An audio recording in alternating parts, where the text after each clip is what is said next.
प्रज्ञाविवर्धन स्तोत्रम्। श्रीगणेशाय नमः। अस्य श्रीप्रज्ञाविवर्धनस्तोत्रमन्त्रस्य सनत्कुमार ऋषिः स्वामी कार्तिकेयो देवता अनुष्टुप् छन्दः।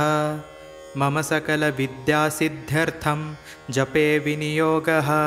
श्रीस्कन्द उवाच।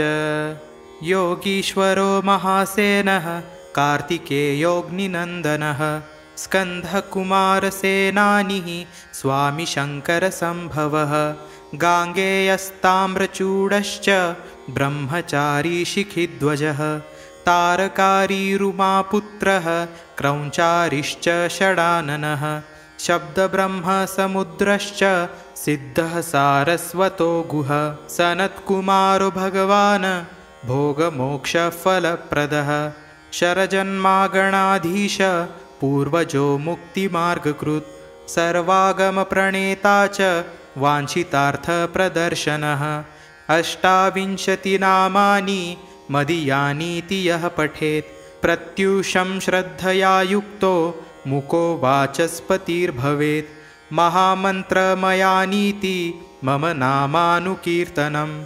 महाप्रज्ञामवाप्नोति नात्र कार्या विचारणा।